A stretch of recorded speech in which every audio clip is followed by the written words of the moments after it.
Good morning, everyone, and welcome to the Unitarian Universalist Church of Berkeley.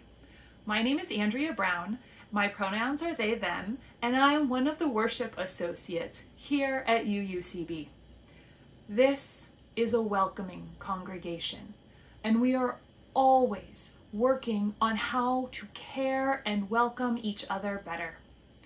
Whoever you are, we welcome you in the fullness of who you are. We usually have in-person worship on Sundays at 11 a.m., but during these days when we must shelter in place, we are worshiping together on Facebook Live and YouTube. Before we really get started, please take a minute and prepare yourself and your space for our time together. Go grab a candle and a way to light it so you can join in the chalice lighting at home. Also, we hope you'll participate in the service by typing in the comments section when we invite you to do so. We continue to work with staff and volunteers to improve the technical aspects of our virtual services. If you're experiencing any technological difficulties during the live stream of this service, please message the UUCB page and one of us will do our best to help you. None of us are professional video producers or internet experts, and sometimes problems crop up with technology that we can't control. Nevertheless, we are glad to create space with you for all of us to connect deeply with the sacred and one another. Now, please join us in singing our opening song, number 1008, When Our Heart is in a Holy Place.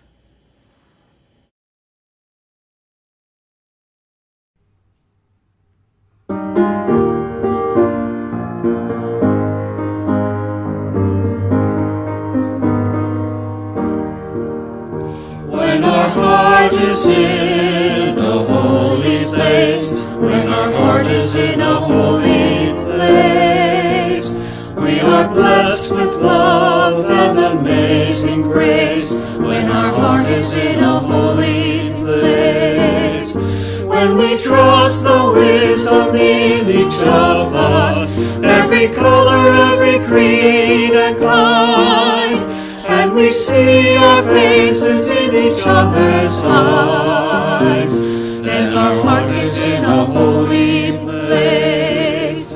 When our heart is in a holy place, when our heart is in a holy place, we are blessed with love and amazing grace. When our heart is in a holy place, when we tell our story from deep inside, and we listen with a loving mind, and we hear our voices in each other's words, and our heart is in a holy place.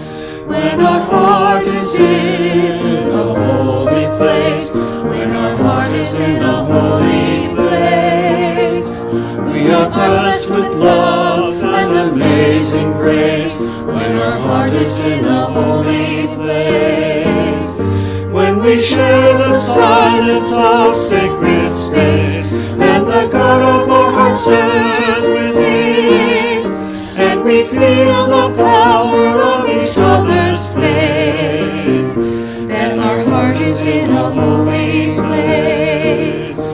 When our heart is in a holy place, when our heart is in a holy place, we are blessed with love and amazing grace. When our heart is in a holy place, when our heart is in a holy place.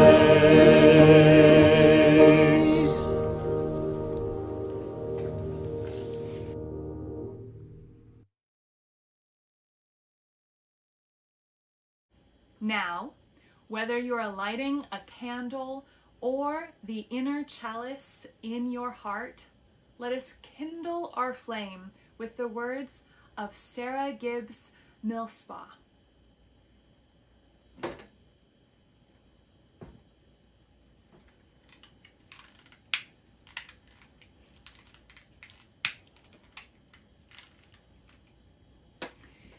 Each of us, by our work here, contributes to a movement of love. May love hold and heal those who need to be held and healed. May love guide more and more people every day. We light our chalice this morning, knowing that we are blessed to be in the business of growing love. May our work together bless the world. I now invite you to share in the comments where you are by writing "I carry the flame" in whatever town or city or wherever you are joining us from.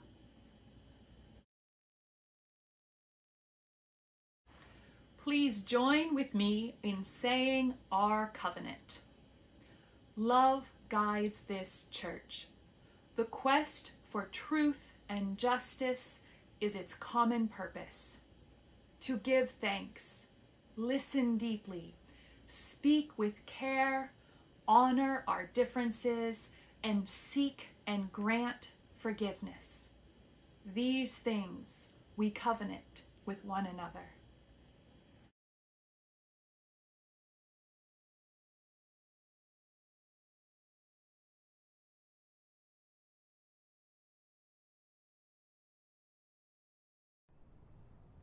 Well, it looks like it might be a hard road, but I'm gonna walk it with you. And I know you might have a heavy load, but I can carry some too. I will lift you up when they push you down. I will raise my voice and stand my ground. Well, it looks like it might be a hard road, but I'm gonna walk it with you. Well, it looks like it might be a long night, but I ain't going nowhere. And I know it's gonna be a hard fight, but I will stay right here. I will shine a light in the darkest hour. I will face the man in the tallest tower. Well, it looks like it might be a long night, but I ain't going nowhere. I will work, I will fight, I will strive in the name of love. I will speak, I will shout, I will sing it to the skies above. Well, it looks like it might be a perilous climb, but I will follow your lead. And I know it might be a long time until the last one of us is freed. But I will hold on tight, stay by your side. I will be with you for this whole damn ride. Well, it looks like it might be a perilous climb, but I will follow your lead. Well, it looks like it might be a hard road, but I'm gonna walk it with you. And I know you might have a heavy load, but I can carry some too. I will lift you up when they push you down. I will raise my voice and stand my ground. Well, it looks like it might be a hard road, but I'm gonna walk it with you. I'm gonna walk it with you. I'm gonna walk it with you. I will walk, I will climb, I will shine my light the whole night through. Because it looks like it might be a hard road, but I'm gonna walk it with you.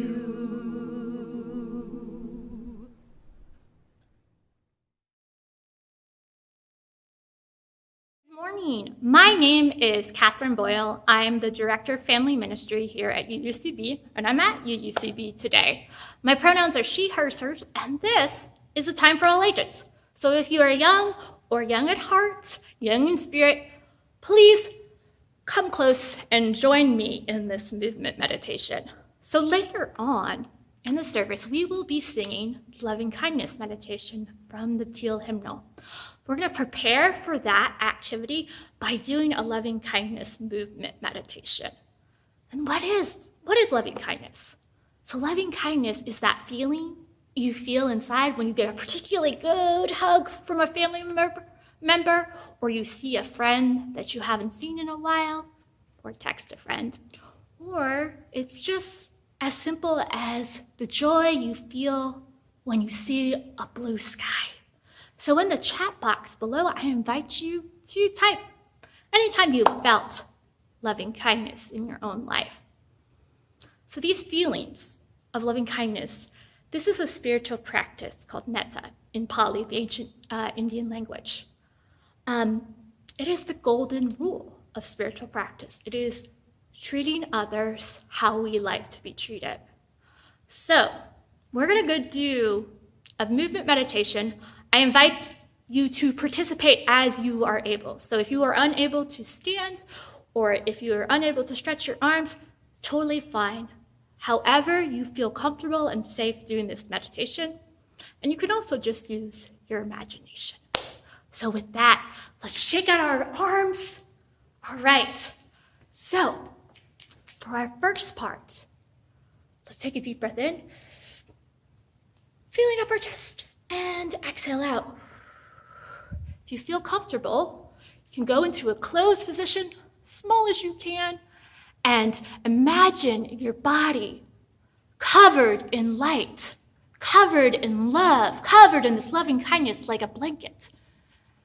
And as you feel this light, this loving energy, repeat after me. May I be filled with loving kindness. May I be well. May I be peaceful and at ease. May I be whole. Okay. So we started with ourselves, and now we extend that loving kindness, that light, that beautiful, it could be yellow, pink, whatever color you want it to be, stretching out. And I want you, if you are in a safe place with safe people, to touch your neighbor, whoever's sitting on the couch with you or at the kitchen table, your family member, even if it's your dog or your bird. Now, as you touch your fellow human beings or animals, or in your imagination, imagine that beautiful light extending from you and coming out and covering your loved ones next to you. And as you imagine that beautiful light, you can say, may you be filled with loving kindness. May you be well. May you be peaceful and at ease. May you be whole. Take a deep breath. Give your neighbors a squeeze if you want to on your shoulder. For our final big step, we are going to be not just beams of light, but we're going to be shooting stars, covering this entire world with this energy, this loving kindness. So I want you to imagine yourself in that realm of light, and then your loved ones, and then imagine that beautiful light of loving kindness, of golden rule, extending out from where you are out into the world, covering California, covering the United States, covering the whole world. And if this helps you, you can spread it out the love. You're gonna spread it out from one end of the world to the next. We are all shooting stars together. And imagine in your mind's eye the whole world. Just give it a hug.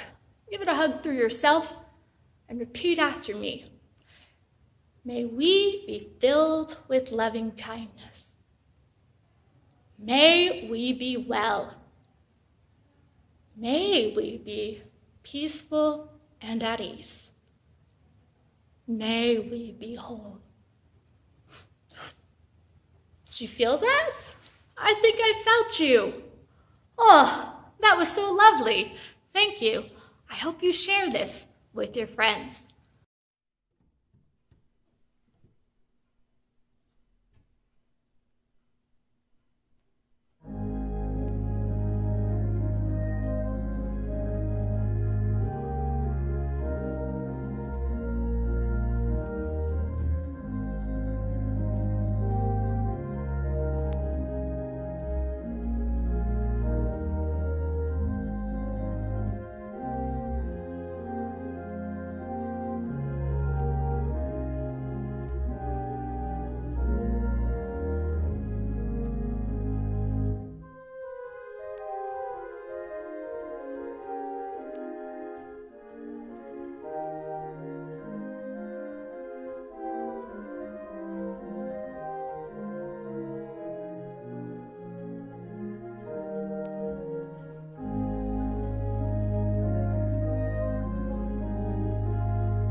We now enter the time in our service that we make for our hearts and our spirits, for our cares and our concerns for one another. We lift up and hold the joys and sorrows, the cares and challenges that we may each be facing. During our time of silence this morning, if you are watching this service on Facebook, I invite you to share any joys or sorrows or significant milestones of your own in the comments. I invite us to hold these cares in the compassionate embrace of this loving community. And this morning, this week, I especially hold up the members of our church and of our community and our friends who may be facing challenges and fears and evacuations from the wildfires in our area.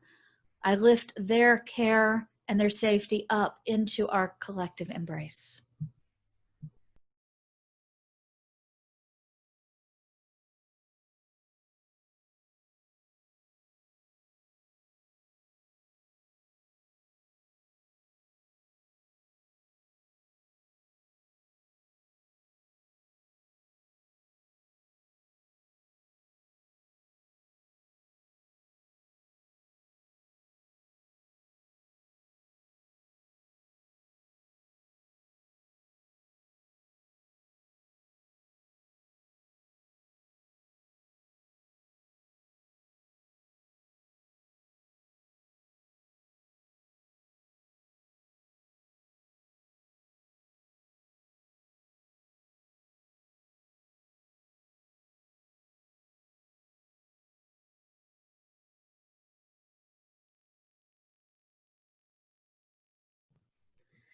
Please join me now in the spirit of prayer.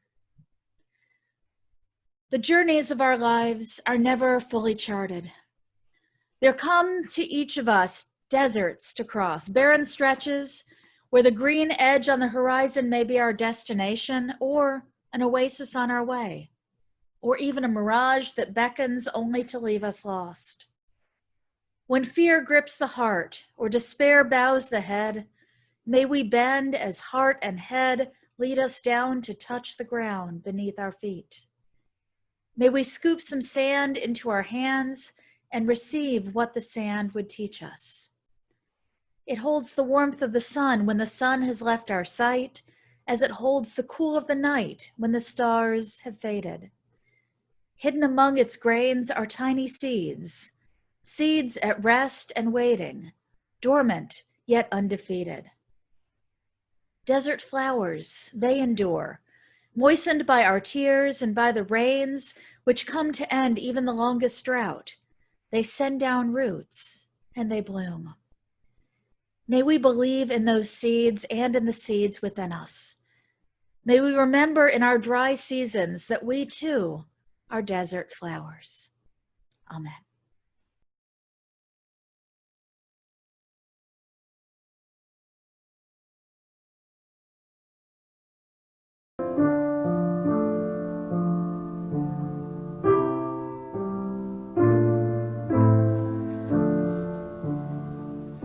May I be filled with loving kindness. May I be well. May I be filled with loving kindness. May I be well. May I be peaceful and at ease. May I be whole. May I be filled with loving kindness. May you be well. May you be filled with loving kindness. May you be well. May you be peaceful and at ease. May you be whole. May we be filled with loving kindness. May we be well. May we be filled with loving kindness. May we be well. May we be peaceful and at ease. May we be whole.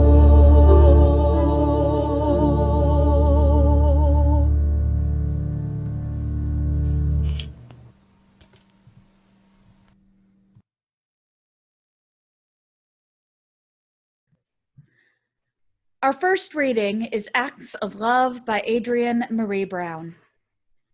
When we are engaged in acts of love, we humans are at our best and most resilient. The love and romance that makes us want to be better people, the love of children that makes us change our whole lives to meet their needs, the love of family that makes us drop everything to take care of them, the love of community that makes us work tirelessly with broken hearts. Perhaps humans' core function is love. Love leads us to observe in a much deeper way than any other emotion. If love were the central practice of a new generation of organizers and spiritual leaders, it would have a massive impact. If the goal was to increase the love rather than winning or dominating a constant opponent, I think we could actually imagine liberation from constant oppression.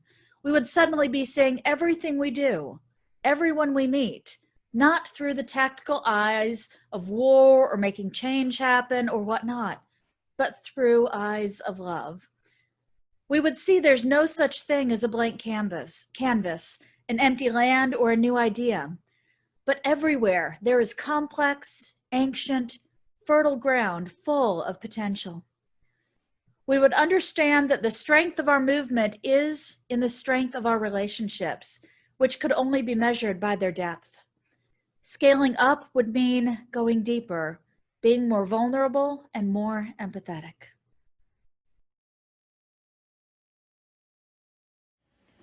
Our second reading is Ground Control by Erica Hewitt. I hate flying. I get scared by turbulence. Understanding the physics doesn't help my head communicate with my fear centers. I realized long ago that it wasn't sustainable to blitz the fear away with pharmaceuticals, which means I've spent my adult life developing strategies for staying calm? No.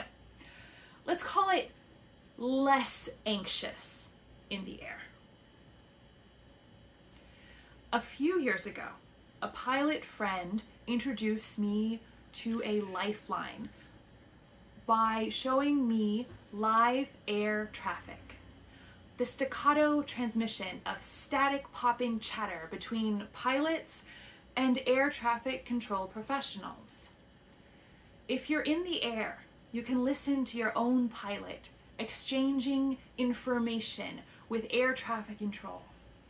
An audible reminder, or even a revelation, that a host of trained human beings watches over every move, making sure pilots know what they need to know in any given moment. It doesn't matter that I can barely decipher the rush of code and engineering that compromises this language of the sky.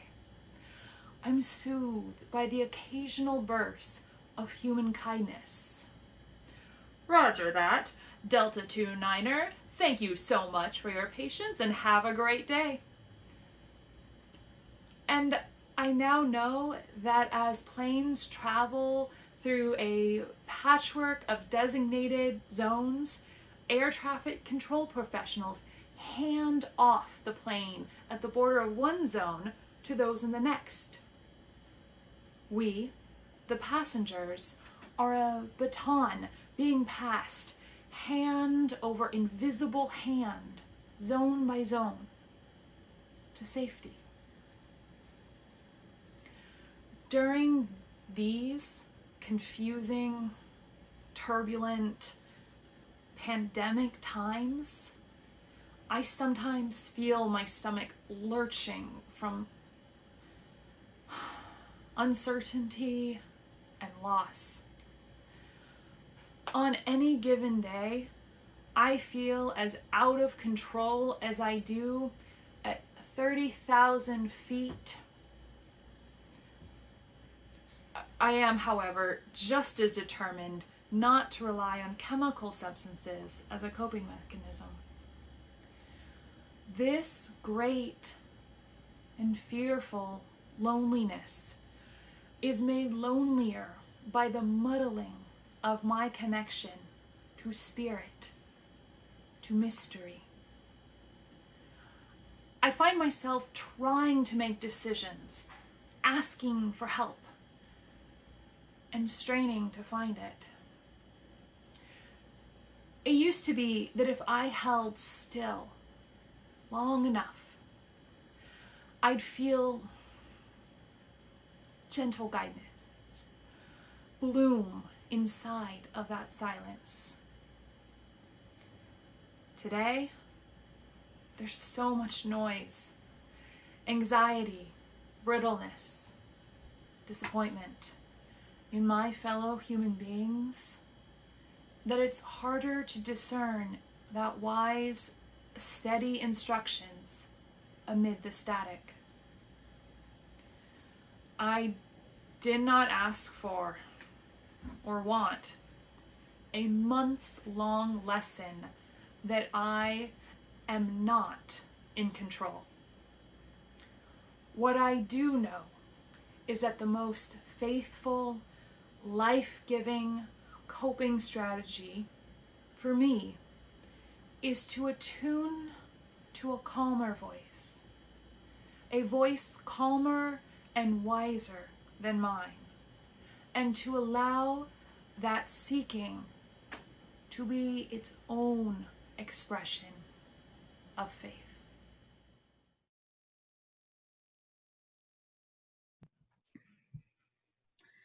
Did y'all make forts when you were a kid? You know, ones that involve massive amounts of blankets and pillows that convert a table into some unearthly looking shape? Either that or turning a massive box into some suitable, livable structure. My daughter loved making forts and sometimes would use a table, other times a huge box. One day, I remember seeing a neighbor having a refrigerator delivered, complete with a refrigerator-sized box. Later that afternoon, the box appeared on their lawn, ready to be discarded. I hurried on over and knocked on their door to ask for the box. And I admit they were a little perplexed at the request. I guess they weren't fort makers themselves. This box took up a significant percentage of the open space in my living room, and I think we kept it there for at least 6 months, if not more. My daughter had me tape the end shut and then cut a closable door and windows with shutters on them into the side of the box. Then she gathered nearly all of the pillows and blankets in the house, along with all of her stuffed animals for her interior decorating enterprise. In the meantime, she instructed me that I was supposed to color the entire outside of the box, handed me the crayons, and sent me off. Needless to say, it really didn't get colored that much because I claimed I was worn out since I was working on it all by myself. Over time, she spent a good bit of time in her box, sometimes playing with her toys, and sometimes with the window open so she could have a light to look through her books. Enclosed spaces like these forts are really appealing to lots of kids, and I think they're appealing to grown-ups too. They feel safe and protected in there, like we're in control of everything that happens inside of our own little fort. And given the number of pillows and blankets we might drag in, they are soft as well. Our own padded rooms that we create and can retreat into when we need. I love my loft space in my tiny house where my bedroom area is. At its highest point, the ceiling is maybe 4 feet from the floor. The ceiling is pine stained in beautiful warm color. I often feel that cozy fort-like feeling when I'm laying that close to the ceiling, and will even call my stack of blankets my cocoon. And in fact, the fact is, there are a ton of challenges that get thrown at us as we go about this journey of living, and they're often too much to bear at one time. We reach for our forts and our cocoons and the like to keep from being overwhelmed. To quote John Kabat-Zinn of the Stress Clinic at the University of Massachusetts Medical Center, what he says is the natural tendency is to avoid feelings of pain whenever possible, to wall ourselves off as much as we can, or else be automatically swept away by a tidal wave of feelings. In either case, we are too preoccupied, our minds too turbulent, to remember to look directly with eyes of wholeness at such moments. Our emotional pain is trying to tell us something. It is a messenger. So often we shy away from the emotional pain because, well, it hurts. And even when we can grow from some of it, these growth opportunities, as they can be called, usually don't come with only a little bit of pain. So we need relief from that. And the grief support and grief recovery work I do, we talk about something we rather affectionately refer to as STIRBs, S-T-E-R-B, short-term energy relieving behaviors, STIRBs. These are essentially the things that we each do for relief when the emotional pain that we may be facing is too much. They can be things like eating, shopping, sleeping, exercising, overworking. And then also things that folks might turn to, like alcohol and drug consumption. These things that we do to distract us from our feelings and give us some relief from them. And I bet you can immediately think of what some of yours are, and I'm guessing that I'm not the only one that has chocolate on my list. Now, I have an ongoing argument with the authors of the grief program that I use. When you look at what they say, STIRBs have a decidedly negative tone to them. It seems like they are saying that STIRBs are always a bad thing, and the best thing is for you is to not do them at all. But I don't agree with that. I think short-term energy relieving behaviors have a very real use for us. There are absolutely times that we need relief, or else we really will get swept away. We need our forts and our safe feeling cocoons so that we can re-energize, rejuvenate, and have the energy to be able to be open and vulnerable other times. With this perspective, though, there are a couple of things to watch out for. I'm advocating for STIRBs that are not ultimately harmful for ourselves. We're looking for relief, not long-term harm. And secondly, we're talking about short-term energy relieving behaviors. Short-term, not long-term emotional avoidance behaviors. Short-term relief lets us be able to get a rest, to gather our energy to be able to grapple with our emotional pain, but not to avoid it forever. At the stress clinic, they talk about what they call full catastrophe living. Now, for the longest time, I thought that meant methods for getting through the catastrophic times in our lives, but I was wrong. It is that, but that's not the meaning of the word catastrophe that they had in mind when they said full catastrophe living. So again, quoting Jon Kabat-Zinn, what he says is that he has felt the phrase full catastrophe captures something positive about the human spirit's ability to come to grips with what is most difficult in life, to find within it room to grow in strength and wisdom. For me, he says, facing the full catastrophe means finding and coming to terms with what is most human in ourselves. There is not one person on the planet who does not have their own version of the full catastrophe. Full catastrophe living means coming to terms with what is most human in ourselves. One could also think about that as full experience living. And there's nothing that reminds me more of full experience living, conscious living, than sailing. Well, sailing and juggling. Okay, there's probably some more things too, but today let's just go with sailing. A number of years back, I spent a weekend at a sailing workshop with some of my fellow Girl Scout troop members. We spent Friday evening, all day Saturday, and about half of Sunday sailing on sunfish sailboats. Now, sunfish boats are just about the simplest sailboats. They're great ones to learn on. There is one sail and one rudder, so they can be fairly easily piloted by either one or two people. We had studied a good bit before arriving to learn the terminology and to begin to get the ideas of the basics into our heads. So after a little classroom work to make sure we weren't entirely idiots about it, the instructor put us right out onto the water.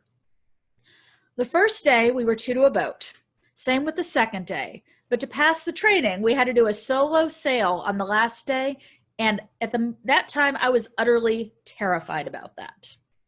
So first day, I remember being assigned to the sail, which I thought was all great and everything. They must have seen I had some talent or something. They put me on the sail. But no, the better person was actually assigned to the rudder. So much for my ego.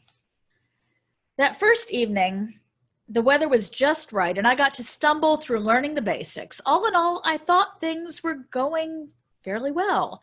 But boy, was I in for a surprise. Day 2.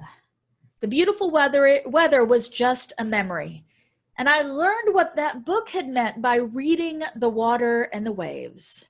There were distinct stripes of all sorts of madness with more variations of wind than I had ever thought existed. And of course, for the second day, the instructor switched and put the least experienced person on the rudder, said, "It's time for you to learn." It turned out to be way harder than I had ever imagined.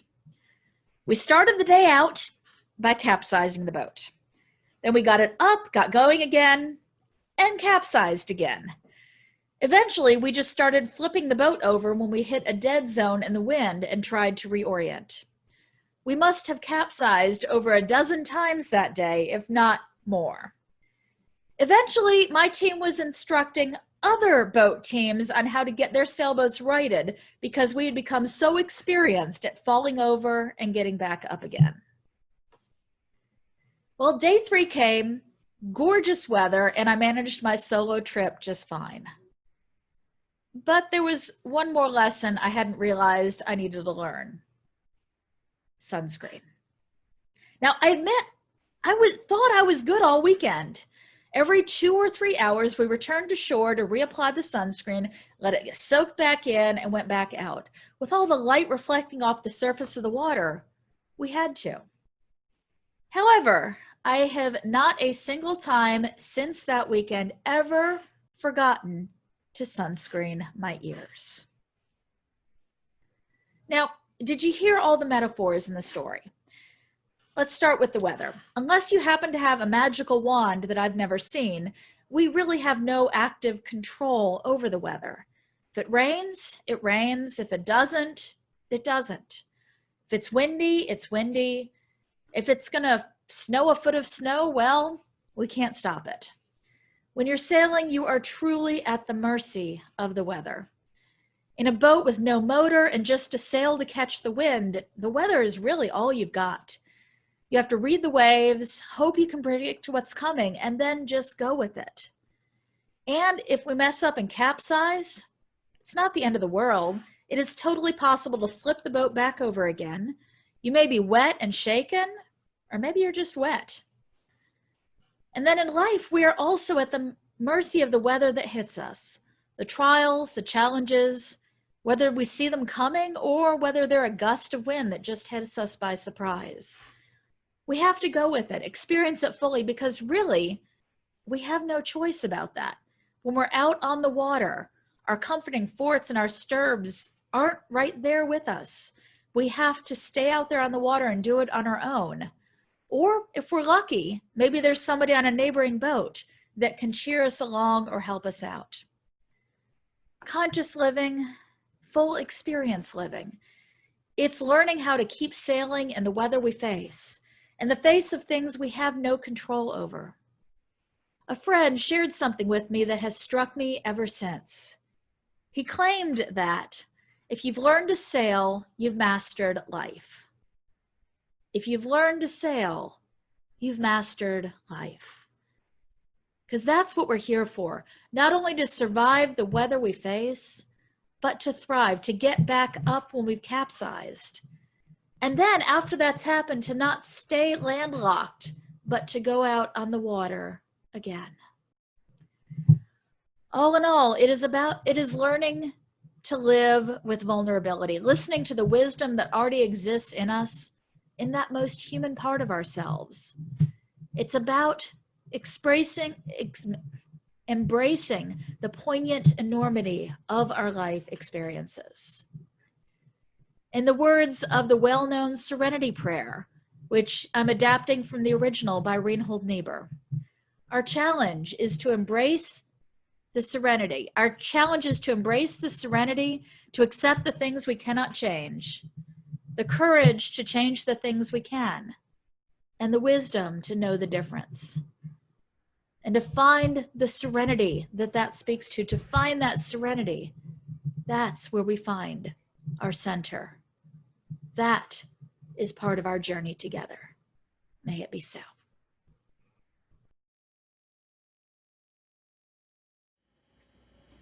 These days of sheltering in place continue to be challenging for all of us in different ways. We hope you have felt the care and support of this community.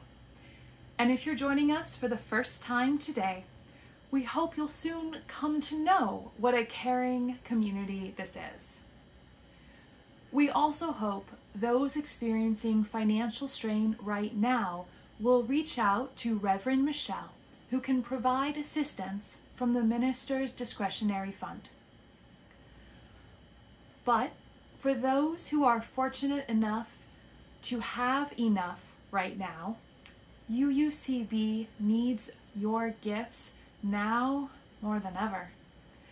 Our board and staff are exploring many options to help maintain funding for the ministries and programs we love, but it's going to take all of us digging deep in whatever way we can to support this congregation through the pandemic. We also hope you will continue to practice generosity, especially with our good neighbor organizations. This month, we're sharing half of our offerings with Emeryville Citizens Assistance Program to support the good work they do in our wider community. Emeryville Citizens Assistance Program provides food, household furnishings, care, and compassion to those in need in Emeryville, California, and the surrounding Bay Area communities. Whether you can make an offering of $1, $1,000, or something in between, all offerings are given and received with gratitude.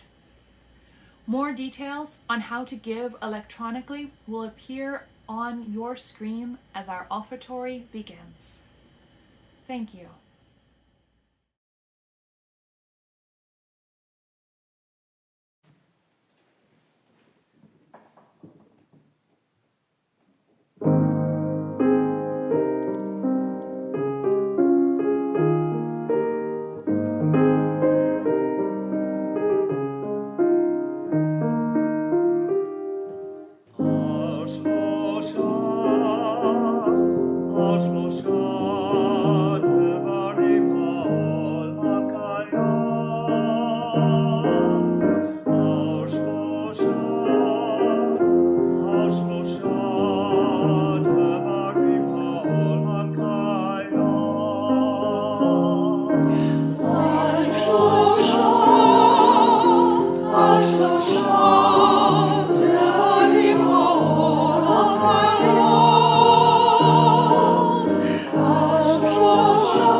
Please join me in dedicating our offering.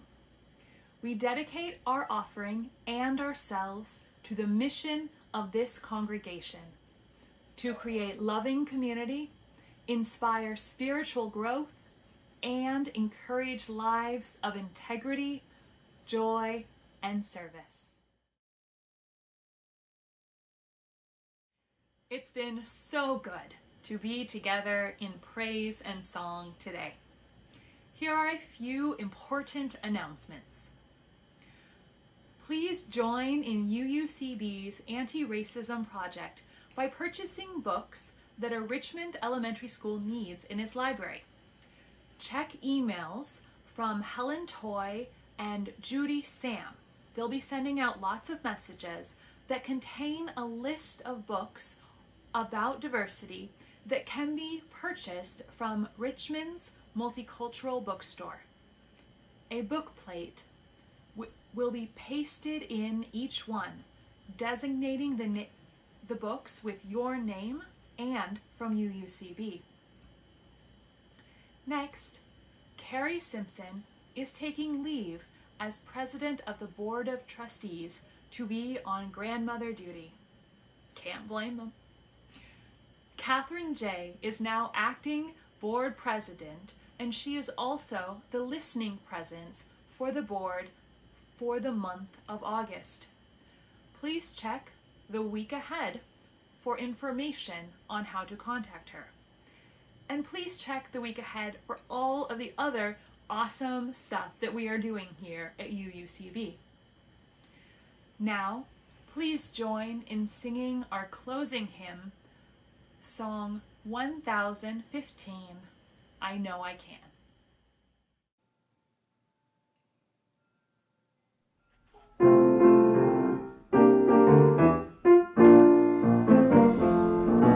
Though days be dark with storms, and burdens weigh my heart, though troubles wait at every turn, I know I can go on. When sorrow heals my soul,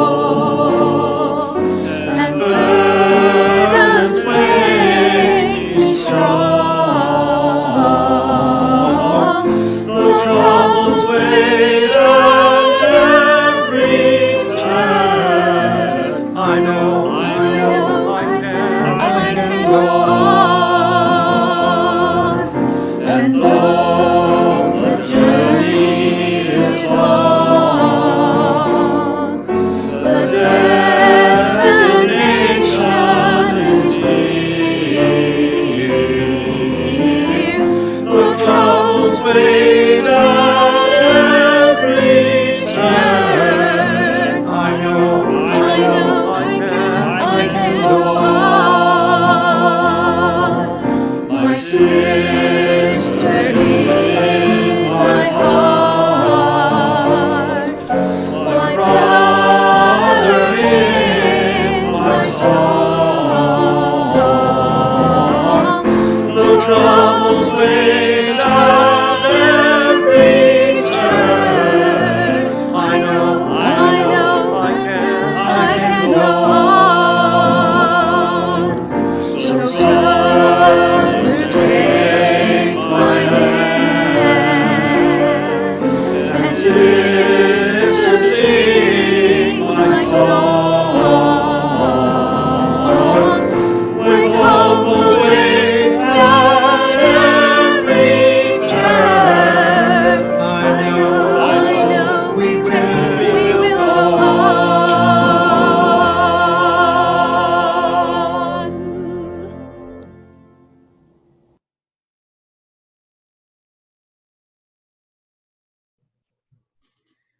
We come here to get our bearings, to find connections, to find shelter from the weather outside our beloved community. But the time comes that we have to go from here back out into that weather. But we're not alone. Not only do you have the support of others, you also have your own experiences of capsizing and righting yourself again. With that, go from here with courage, with grace, with serenity. And remember, you are never all alone. Blessed be.